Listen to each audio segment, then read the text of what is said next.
dạng trời cao thơm ngoạn công trình Chúa lập.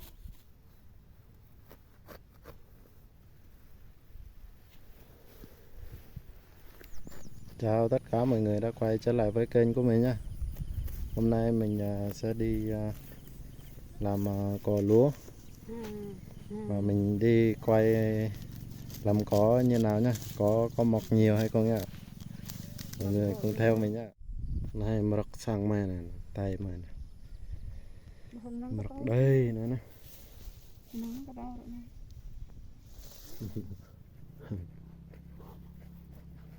Dạ đây, mập lại nữa. Mập lại dạ rọc tay.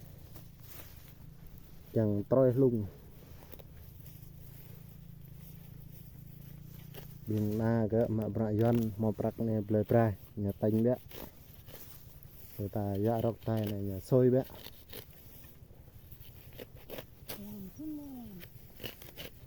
Người ta kir prai tu ya. Hel merok cái này.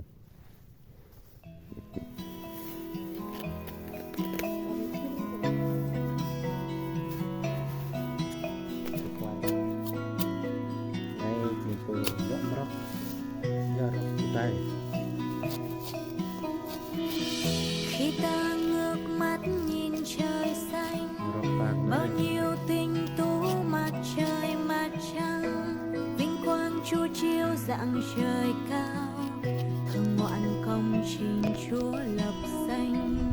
Ta là ai mà Chúa phải bận tâm, ta là ai mà muôn loài phục tùng, ta chỉ là cát bụi, là giọt sương mai, ta không thể hiểu thấu tình yêu diệu kỳ. Thế nhân là gì?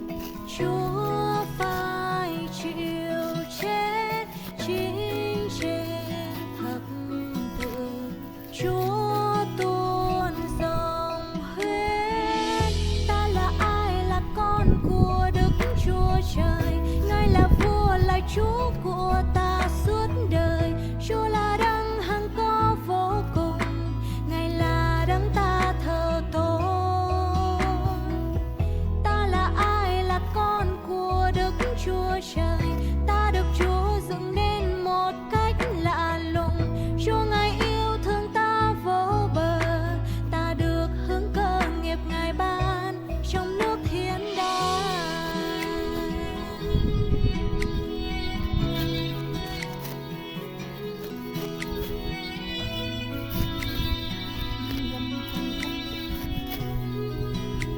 Lòng dân mà mình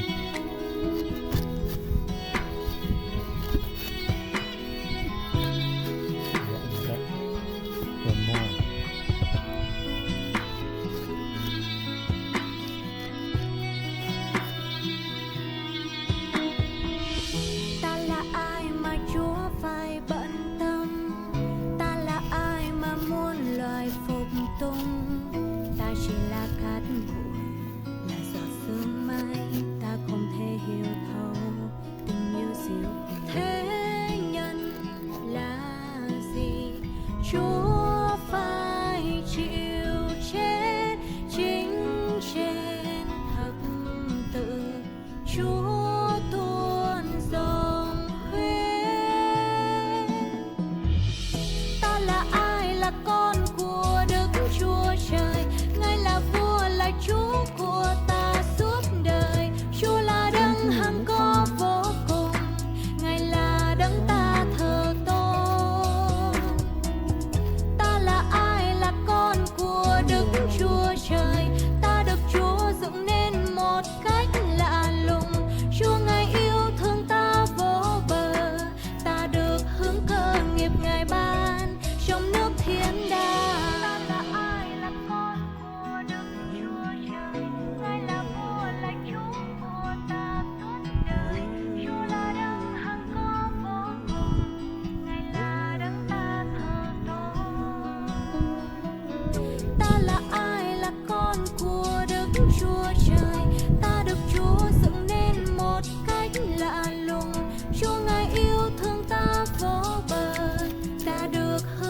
Sự nghiệp ngài ban trong nước thiên đàng. này mà rồi lung ho yang tôi ho